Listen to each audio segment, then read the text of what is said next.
नमस्कार दोस्तों, फिर से एक बार स्वागत है आपका अंकित राठौर के चैनल में। और आज हम बात करने वाले हैं एलआईसी के एक ऐसे प्लान के बारे में जिसमें कि एलआईसी के जितने भी प्लान हैं तो सबसे अच्छा जो हाई रिटर्न आता है वो इसी प्लान में आता है। आई होप कि आप लोग समझ भी गए होंगे, जिनको भी एलआईसी से रिलेटेड अगर कुछ भी जानकारी होगी। आज हम बात करने वाले हैं एलआईसी के जीवन लाभ प्लान की, जिसका टेबल नंबर है 936। और इसकी ए टू जेड डिटेल आपको इस वीडियो में मिलने वाली है कि क्या क्या इसके बेनिफिट हैं, क्या डेथ बेनिफिट है, क्या अदर बेनिफिट है, और इसमें कितना प्रीमियम रहेगा और कितनी एज रहेगी। सारी चीज़ें आपको इस वीडियो में मिलने वाली हैं, ठीक है। तो प्लीज़ वीडियो को पूरा देखें, स्किप ना करें, और चैनल पे अगर नया आए हैं तो सब्सक्राइब जरूर करें, ठीक है। तो अब मैं आपको लेके चलता हूँ अपनी कंप्यूटर स्क्रीन पे, ताकि प्लान को अच्छे तरीके से आपको समझा सकूँ। हेलो दोस्तों, नमस्कार। मैं अंकित राठौर, और आज इस वीडियो में हम देखने वाले हैं एलआईसी का जो जीवन लाभ प्लान है, प्लान नंबर 936। उसके बारे में सारी जानकारी आपको इस वीडियो में मिलने वाली है। और इतना अच्छा और इतना इम्पोर्टेंट वीडियो रहने वाला है कि आपको लगेगा कि हाँ, कोई वीडियो भी मिला है और कोई अच्छा एलआईसी का प्लान भी समझने के लिए मिला, ठीक है। यही एक ऐसा प्लान है जो सेविंग भी है, रिस्क कवर भी और हाई रिटर्न देता है, और लिमिटेड प्रीमियम पेमेंट भी रहती है इसमें। बाकी इसमें लोन की भी फैसिलिटी रहेगी आपको, ठीक है, और टैक्स बेनिफिट भी आपको इसमें देखने को मिलेगा, ठीक है। तो उम्मीद करता हूं कि चैनल पे बने रहेंगे और वीडियो कंप्लीट देखेंगे तो आपको अच्छी जानकारी मिलेगी और एक अच्छा इन्वेस्टमेंट के लिए प्लान भी मिल जाएगा। तो अब मैं आपको इस प्लान के बारे में सारी चीज़ें ब्रीफ में बताऊंगा कि क्या क्या डिटेल्स रहने वाली है इस प्लान के अंदर में, क्या बेनिफिट्स रहने वाले हैं, और क्या क्या पेमेंट टर्म वगैरह, जो भी सारी चीज़ें हैं ए टू जेड आपको इस प्लान में कवर मिलेंगी, ठीक है। तो सबसे पहले हम देख लेते हैं कि इस प्लान के लिए मिनिमम एज कितनी रहने वाली है। तो इस प्लान के लिए मिनिमम जो एज है वो 8 ईयर्स रहने वाली है, ठीक है। 8 साल के बाद ही आप इस प्लान को कंटिन्यू कर सकते हैं। उसके बाद अगर हम बात करें पॉलिसी टर्म की, तो पॉलिसी टर्म में इसमें हमें 3 ऑप्शन दिए गए हैं, ठीक है, जो कि मैं आपको ऑप्शन वाइज समझा देता हूँ। Option 1, option 2, option 3। ऑप्शन 1 में 16 साल रहेगी, ऑप्शन 2 में 21 और ऑप्शन 3 में 25 साल रहेगी, ठीक है। उसके बाद अब हम अगर हम इसमें बात करें कि ये तो हो गई पॉलिसी टर्म, यानी पॉलिसी जो आपकी मैच्योर होगी वो 16वें साल में होगी, 21वें साल में होगी, 25वें साल में होगी। अब हम बात कर लेते हैं कि पॉलिसी प्रीमियम के लिए हमें पेमेंट कितने साल करनी पड़ेगी, ठीक है। तो जो ऑप्शन 1 है हमारा, उसके लिए हमें 10 साल पेमेंट करनी पड़ेगी, जो कि 16 साल में मैच्योर हो जाएगी। ऑप्शन 2 जो हमारा है, जिसकी मैच्योरिटी जो है वो 21 साल में होगी, तो इसके लिए हमें 15 साल पेमेंट करनी पड़ेगी, ठीक है। जो कि हमारा ऑप्शन 2 है ना, इसके लिए हमें 15 साल पेमेंट करनी पड़ेगी। उसके बाद अगर हम बात करें ऑप्शन 3 की, तो इसके लिए हमें 16 साल पेमेंट करनी पड़ेगी, और लेकिन ये जो पॉलिसी है 25वें साल में हमें मिलेगी। इसमें बहुत ज़्यादा हाई रिटर्न मिलता है इसमें, ठीक है। तो हमारे पास जैसा मैंने दिखाया आपको ऑप्शन 3 थे और सारी चीज़ें बता दी आपको। अब हम मैक्सिमम एंट्री एज की बात कर लेते हैं। ऑप्शन 1 में आपकी जो मैक्सिमम एंट्री एज रहने वाली है वो 59 ईयर्स रहने वाली है। उसके बाद अगर ऑप्शन 2 की बात करें तो 54 साल तक ही आप इस पॉलिसी को ले सकते हैं। और ऑप्शन 3 की बात करें तो 50 साल के बाद आप इस पॉलिसी को, मतलब 16 साल के लिए नहीं ले सकते हैं, ठीक है। कम के लिए ले सकते हैं, 10 साल 15 साल के लिए ले सकते हैं, लेकिन 16 साल के लिए नहीं ले सकते हैं आप, ठीक है। तो ये हो गई हमारी यहाँ पे एज और ऑप्शंस की बात। अब हम बात कर लेते हैं मिनिमम सम एश्योर्ड, मतलब कम से कम इस पॉलिसी के लिए आपको कितना पैसा जमा करना पड़ेगा। सम एश्योर्ड मतलब टोटल प्रीमियम टेन्योर के दौरान। तो इसमें हमें 2 लाख रुपए टोटल जो है, मतलब मिनिमम, कम से कम बता रहा हूँ, 2 लाख की पॉलिसी आपको लेके चलनी पड़ेगी। और ऐसा भी नहीं है कि 2 लाख ही पूरे आपको जमा करने पड़ेंगे, जो भी प्रीमियम बनता है उसी हिसाब से आपको पेमेंट करनी पड़ती है, ठीक है। मैक्सिमम सम एश्योर्ड की अगर बात करें तो मैक्सिमम सम एश्योर्ड की कोई लिमिट नहीं है। इसमें कुछ ऐसा फिक्स नहीं किया गया है कि मैक्सिमम सम एश्योर्ड आप इतना ही जमा कर सकते हैं, कोई लिमिट नहीं है। आप अपने सुविधा अनुसार कितने भी पैसे इसमें जमा कर सकते हैं, ठीक है। तो उम्मीद करता हूँ कि यहाँ तक आपको प्लान की जानकारी समझ में आई होगी। अब हम बात कर लेते हैं एग्जाम्पल के तौर पे। जब मैं आपको एक एग्जाम्पल बताऊँगा तो आपको अच्छे से समझ में आ जाएगा कि आपको क्या बेनिफिट मिलने वाले हैं इस प्लान से, ठीक है। तो इस प्लान में आपको premium, maturity, death benefit example में सारी चीज़ें देखने को मिलेंगी। एज हम मान लेते हैं 30 ईयर्स, जिसको भी हम ये पॉलिसी दे रहे हैं जीवन लाभ, बहुत फेमस पॉलिसी है और हाई रिटर्न वाली पॉलिसी है, ठीक है। तो अगर हम इसमें एज ले लेते हैं 30 साल की, पॉलिसी टर्म हमने ले लिया 21 साल, ठीक है। तो जैसा कि आप देख रहे हैं, एज हमने इसमें 30 साल ली है, पॉलिसी टर्म 21 साल लिया है, और अगर 21 साल पॉलिसी टर्म लेते हैं तो पेमेंट हमें जो है वो 15 साल करनी पड़ेगी, ठीक है। सम एश्योर्ड हमने इसमें 10 लाख रुपए का ले लिया है, ठीक है। तो अब ये पूरा एक एज ए कस्टमर चीज़ें बता रहा हूँ कि जो कस्टमर की एज है वो 30 साल है, उसके बाद पॉलिसी टर्म 21 साल है, पेमेंट पेइंग टर्म 15 और सम एश्योर्ड जो है वो 10 लाख का है। तो अब आपको नीचे देखने को मिलेगा कि फर्स्ट ईयर का जो प्रीमियम रहेगा वो 56,013 कुछ रहेगा। बाकी ईयरली भी है, हाफ ईयरली भी है, क्वार्टरली भी है, मंथली भी है, ठीक है। ऐसे ही सेम पहले साल के बाद आपका जो प्रीमियम है वो कम हो जाएगा, वो ईयरली फिर 54,807 रुपये रह जाएगा, ठीक है।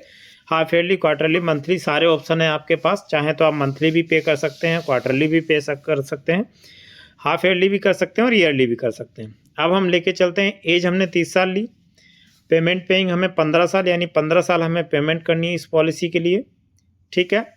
उसके बाद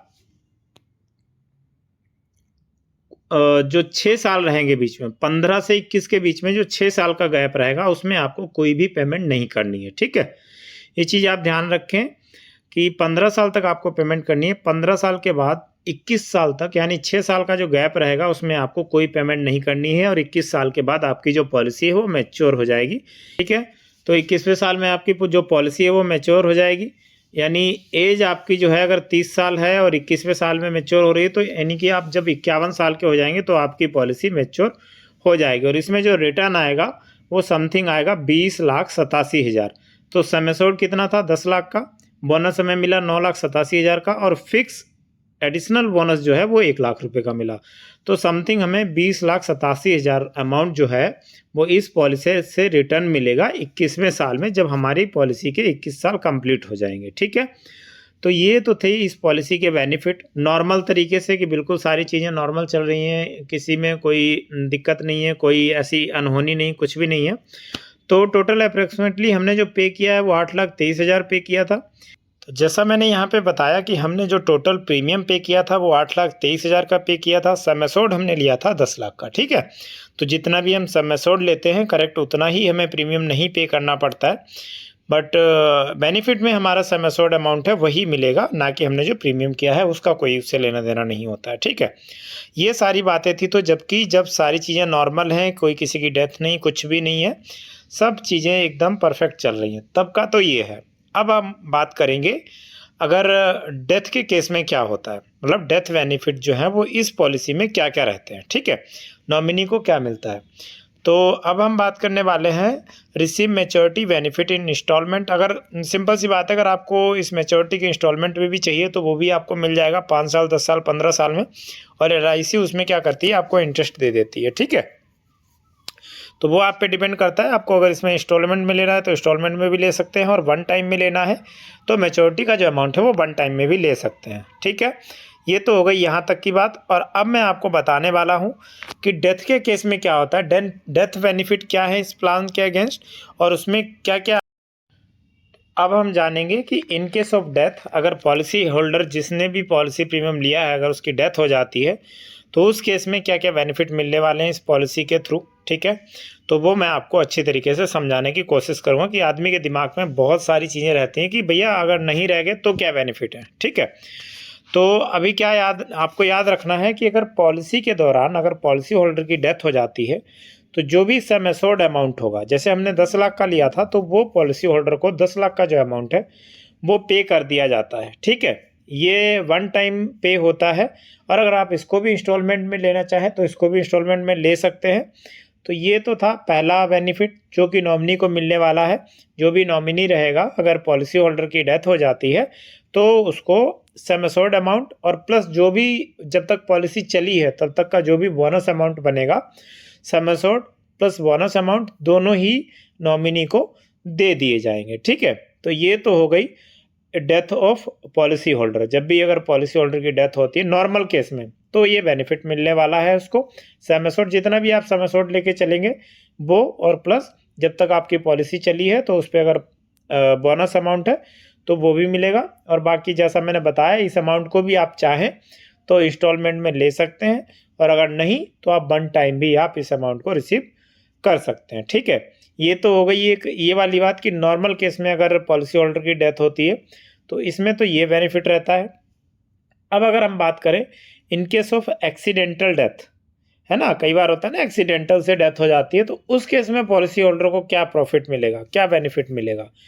तो उस केस में क्या होता है कि जो भी पॉलिसी होल्डर ने सम एश्योर्ड अमाउंट लिया है उसका डबल हो जाता है। ठीक है, अगर आपने 10 लाख का लिया है तो आपको 20 लाख रिटर्न मिलेगा, और अगर आपने 20 लाख का लिया है तो वो 40 लाख हो जाता है। ठीक है, तो इस चीज़ को आप ध्यान रखेंगे। और एक्सीडेंटल डेथ बेनिफिट जो है वो हमें राइडर में ऐड करना पड़ता है, जिसका बहुत माइनर सा अमाउंट जो है वो ऐड होता है पॉलिसी के प्रीमियम में।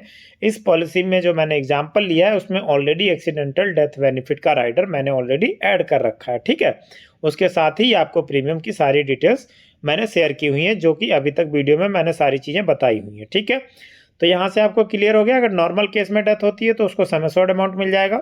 In case of accidental death benefit जो भी सम एश्योर्ड होगा उसका डबल उसको वापस मिल जाएगा। अब बात कर लेते हैं हम इस पॉलिसी में कुछ अदर बेनिफिट, वो क्या है।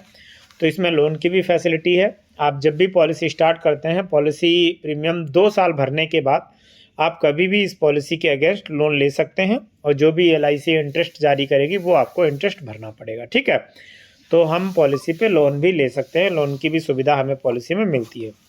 अब अगर हम बात करें सरेंडर की, यानी कई बार होता है कि पॉलिसी होल्डर पॉलिसी को नहीं चला पाता है, तो 2 साल तक चलाने के बाद उस पॉलिसी को वो सरेंडर भी कर सकता है, और जो भी उसकी सरेंडर वैल्यू बनेगी LIC वो सारी चीज़ें कैलकुलेट करके दे देगी, और आपको LIC की जो भी सरेंडर वैल्यू बनने वाली है वो आपको दे दी जाएगी। ठीक है, तो ये 2 फैसिलिटीज़ हैं इसमें, लोन, सरेंडर का। मोड ऑफ प्रीमियम पेमेंट मैं आपको बता ही चुका हूँ, ईयरली भी है, हाफ ईयरली भी है, क्वार्टरली भी है और मंथली भी है। ठीक है, तो आप किसी भी तरीके से पेमेंट कर सकते हैं, चाहे तो ईयरली करें, चाहे हाफ ईयरली करें, चाहे क्वार्टरली करें, और चाहे तो मंथली भी पेमेंट कर सकते हैं। कोई ऐसा इशू नहीं है, जैसा आपको लगे कि आपकी इतना बजट है तो उस हिसाब से आप पेमेंट का टर्म बांध सकते हैं। ठीक है, ग्रेस पीरियड की बात करें, ग्रेस पीरियड वो होता है कि ड्यू डेट पे पेमेंट ना करके लेट तक कितने दिन तक हम पेमेंट कर सकते हैं जिस पे कोई लेट फीस नहीं लगेगी। तो अगर ईयरली हाफ ईयरली है तो 30 दिन का आपको ग्रेस पीरियड मिल जाएगा, क्वार्टरली में 30 दिन का ग्रेस पीरियड मिल जाएगा। बट अगर मंथली आप प्रीमियम पे करते हैं तो उसमें क्या होगा, मंथली में आपको 15 डेज का ग्रेस पीरियड मिलता है, 15 दिन का ग्रेस पीरियड मिलेगा, जिसमें कि आप जैसे 10 तारीख को आपकी पॉलिसी ड्यू है तो आप 25 तारीख तक पेमेंट कर सकते हैं, उसमें कोई लेट फीस, कोई एक्स्ट्रा चार्जेस नहीं देने पड़ेंगे। ठीक है, टैक्स बेनिफिट्स भी जैसा मैंने आपको बताया, इसमें टैक्स बेनिफिट भी है। मैच्योरिटी जो होगी वो टैक्स फ्री होगी बिल्कुल, उसमें कोई भी टैक्स नहीं पड़ेगा। जो भी आपका मैच्योरिटी अमाउंट होगा टैक्स फ्री रहेगा एकदम, कोई भी टैक्स नहीं कटेगा उसमें से। ठीक है, बाकी जो भी जॉब करते हैं, इनकम टैक्स वगैरह ITR भरते हैं, तो उनको फॉर्म 80C के अंडर में ये प्लान आता है, तो वो वहाँ पे उसका बेनिफिट भी ले सकते हैं। ठीक है, और बाकी अगर ईयरली मोड रहता है तो 2% का आपको टेबुलर प्रीमियम में डिस्काउंट मिल जाता है, हाफ ईयरली रहता है तो 1% का, और बाकी क्वार्टरली मंथली में कुछ भी नहीं है। तो यही सारी जानकारी मैंने सोचा कि आप लोगों के साथ शेयर कर दूं कि जीवन लाभ 936 जो प्लान है बहुत ही अच्छा प्लान है। बाकी इसमें रिवाइवल पीरियड भी है, कई बार होता है हम पॉलिसी नहीं जमा कर पाते तो 5 साल तक आप अपनी इस पॉलिसी को दोबारा से चालू कर सकते हैं। ठीक है, रिवाइवल इसी को कहते हैं कि पॉलिसी अगर बंद है 1-2 साल से तो 5 साल के अंदर आप दोबारा भी इस पॉलिसी को स्टार्ट कर सकते हैं। ठीक है, तो उम्मीद करता हूँ वीडियो अच्छा लगा होगा। प्लीज़ चैनल को लाइक से सब्सक्राइब करना बिल्कुल ना भूलें। और अगर राइडर की हम बात करें तो इसमें ऑप्शनल राइडर बेनिफिट होते हैं, बहुत सारे राइडर होते हैं, जैसे accidental death and disability benefit rider हो गया, ADDB कहते हैं इसको, टर्म एश्योरेंस राइडर हो गया, एक्सीडेंटल बेनिफिट राइडर हो गया, और क्रिटिकल इलनेस बेनिफिट राइडर हो गया, प्रीमियम वेवर बेनिफिट राइडर हो गया। ठीक है, तो ये सारे अलग अलग राइडर हैं, इनको अगर आपको किसी को भी ऐड करना है तो वो भी आप ऐड कर सकते हैं। और उम्मीद करता हूँ वीडियो में दी गई जानकारी सारी अच्छे से समझ में आई होगी। चैनल को सब्सक्राइब करना बिल्कुल ना भूलें। थैंक यू सो मच, बहुत बहुत। जैसा कि आपने देखा कि मैंने LIC का जो जीवन लाभ प्लान था, अपनी पूरी कोशिश की कि आपको हर एक स्टेप बताऊं, ताकि आपको और कोई भी वीडियो देखने की ज़रूरत ना पड़े, और ना ही कहीं और पूछने की ज़रूरत पड़े कि LIC का जो जीवन लाभ का प्लान है वो कैसा है, क्या बेनिफिट है उसके, क्या टर्म एंड कंडीशन है, और कब हम उसको ले सकते हैं। ठीक है, तो वो सारी चीज़ें मैंने इस वीडियो में कवर की हैं। उम्मीद करता हूँ कि आपको सारी चीज़ें समझ में आई होंगी अच्छे से। अगर किसी को कुछ रहता है तो प्लीज़ कमेंट जरूर करें, और अदरवाइज़ वीडियो को लाइक शेयर सब्सक्राइब करना बिल्कुल ना भूलें। और इसी तरीके से मैं आप लोगों के साथ शेयर करता रहूँगा एक से एक अच्छा वीडियो। आज के लिए इतना ही। जय हिंद, जय भारत।